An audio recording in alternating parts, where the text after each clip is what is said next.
Good morning everyone. Tara basan tayo ng ating libro guys. Magandang balita, Biblia.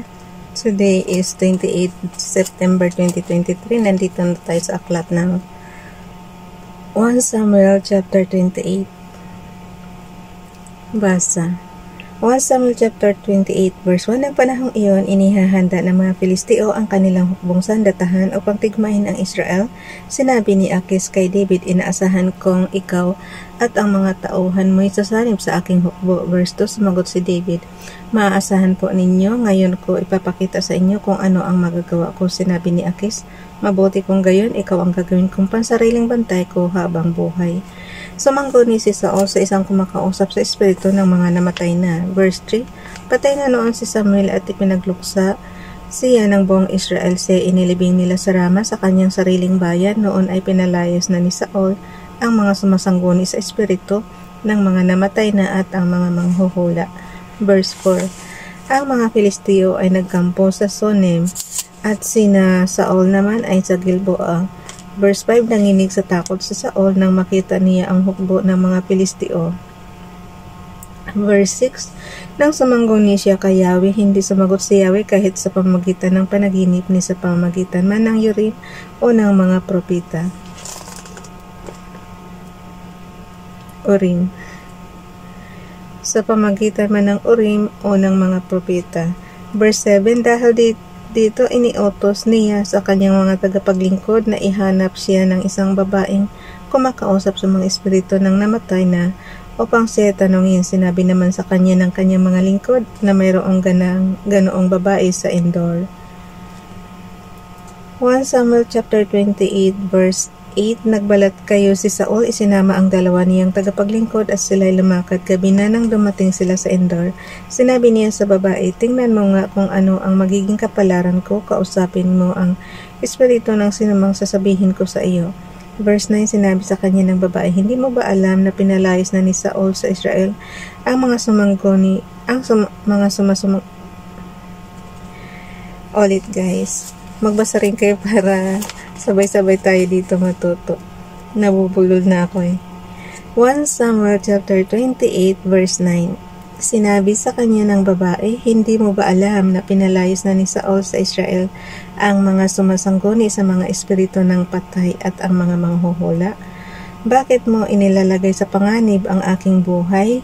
Verse 10, kaya't nangako si Saul sa pangalan ni Yahweh, sinabi niya, saksi si Yahweh ang Diyos na buhay, hindi ko mapaparusahan dahil sa gagawin mong ito. Verse 11, itinanong ng babae, kaninong espiritu ang gusto mong tawagin ko? Kay Samuel, sagot niya. Verse 12, nang makita ng babae si Samuel, napasigaw ito, sinabi niya kay Saul, bakit ninyo ako nilinlang? Kayo pala si Haring Saul.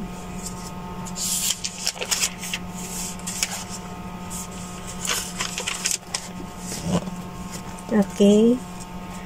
1 Samuel chapter 28 verse 13, sinabi ni Saul, huwag kang matakot, ano ba ang nakita mo? Isang espiritu na lumilitaw mula sa lupa, sagot ng babae. Verse 14, itinanong ni Saul, ano ang hitsura? Isa siyang matandang lalaking nakabalabal, sagot ng babae. Natiyak ni Saul na si Samuel ang tinutukoy ng babae, kaya siya nagpatira pa at nagbigay galang. Verse 15, itinanong ni Samuel kay Saul, bakit mo ginagambala ang aking pamamahinga? Sumagot siya, may malaki akong suliranin, sinasalakit kami ng mga Filisteo, tinalikuran na ako ng Diyos at ayaw na niyang magpahayag sa akin maging sa mga propeta o sa mga panaginip. Ipinatawag na nga kita upang itanong kung ano ang dapat kong gawin. Verse 16, sinabi ni Samuel, bakit magtatanong ka pa sa akin gayong tinalikuran ka na ni Yahweh at siya kaaway mo na? Ano na ito guys, patay na si Samuel tapos ayun, kinakausap nila yung espiritu ni Samuel.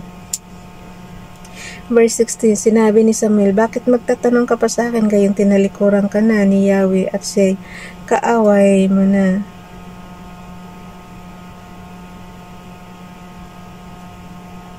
Verse 17, iyan na ang katuparan ng ipinasabi niya sa iyo. Inalis na sa iyo ang pagiging hari at ibinigay na kay David. Verse 18, hindi mo sinunod ang kanyang utos na lipulin ang mga Amalekita, kaya ginagawa niya ito sa iyo. Verse 19, ikaw at ang buong Israel ay ibibigay ni Yahweh sa kamay ng mga Filisteo bukas. ikaw at ang iyong mga anak ay mamamatay rin sapagkat niloob na ni Yahweh na mahulog kayo sa kamay ng mga Pilisteo. 1 Samuel chapter 28 verse 20. Dahil sa matinding takot sa sinabi ni Samuel, biglang nabuwal si Saul sa lupa. Bukod dito, hinang-hina na siya dahil sa pagod at gutom sapagkat maghapot magdamag na siyang hindi kumakain. Verse 21, nilapitan siya ng babae at nakita niyang takot na takot si Saul, kaya sinabi niya, pinagbigyan ko po ang inyong kahilingan kahit alam kong nakataya ang aking buhay. Verse 22, ngayon po ako naman ang hihiling sa inyo. Ipaghahanda ko kayo ng pagkain para lumakas kayo at makapagpatuloy sa inyong lakad. Verse 23, sumagot si Saul, ayokong kumain, ngunit pinilit siya ng kanyang mga tauhan at ng babae pumayag na rin siya at pagkatapos ay naupo sa isang higaan. Verse 24, ang babae ay may isang pinatabang kuya. Dali-dali niya itong kinatay, nagmasa siya ng hari. Alam mo nung araw guys, ang yayaman nila sa hayop, ang dami nilang alagang hayop. Biro mo isang lang, magkakatay na. Sa panahon natin ngayon, talagang per kilo na lang tayo kung bumili. Okay, ulit-ulit tayo. Ang babae ay may isang pinatabang guya, dali-dali niya itong kinatay, nagmasa siya ng harina, ginawa itong tinapay na walang pampaalsa. Verse 25, saka inihain kay Saul at sa mga kasamahan nito, pagkakain nagmadali silang umalis. Si David ay tinanggihan ng mga Filisteo. 1 Samuel chapter 29 verse 1, ang mga Filisteo ay nagtipon-tipon. Nasa chapter 29 na tayo guys. 1 Samuel chapter 29 verse 1, ang mga Pilisteo ay nagtipon-tipon sa Afek, at ang mga Israelita naman ay sa tabi ng malaking bukal sa libis ng Jezreel. Verse 2, nang ang mga pinunong Filisteo ay patungo na sa labanan kasama ang kanilang pangkat na may daan-daan at may libo-libong, nakita nila ang pangkat ni David. Ang mga ito ay nasa hulihan at kahanay ng pangkat ni Akis.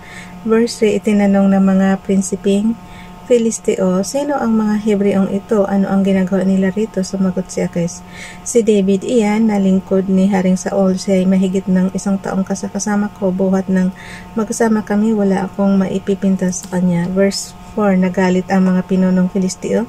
Sinabi nila kay Akis, pabalikin mo na sila sa lugar na ibinigay mo sa kanila, hindi natin sila isasama sa labanan. Baka kung nandoon na tayo pa ang labanan nila, baka samantalahin niya ang pagkakataon upang maalis ang galit sa kanya ni Saul. Verse 5, hindi ba yan ang David na kanilang binabanggit sa awit na pumatay si Saul ng libo-libo, si David na may 10,000?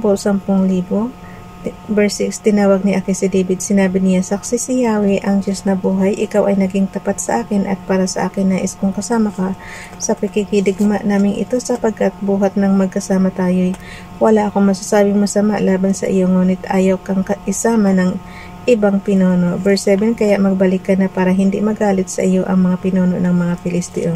Verse 8, itinanong ni David, ano ba ang nagawa kong masama buhat nang sumama ako sa inyo at ayaw ninyo ako isama sa pakikipaglaban sa inyong mga kaaway?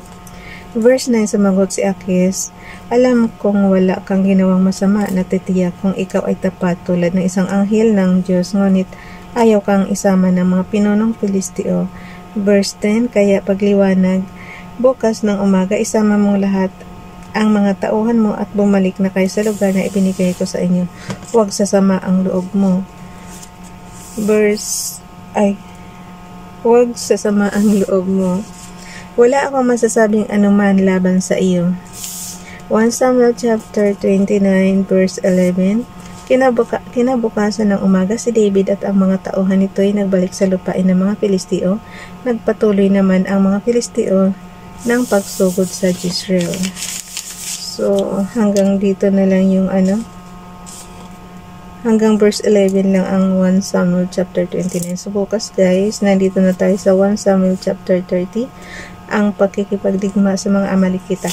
Ito lang talagang ayaw ko sa kanila nung araw guys. Wala silang ginawa kundi magyera. Hindi na uubos yung kanilang hanggang 4 sila gyera. Okay,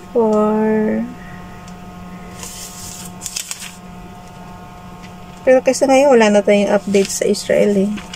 Hindi rin ako mahilig manood ng balita ng world news, kaya wala na tayong alam sa kanilang history.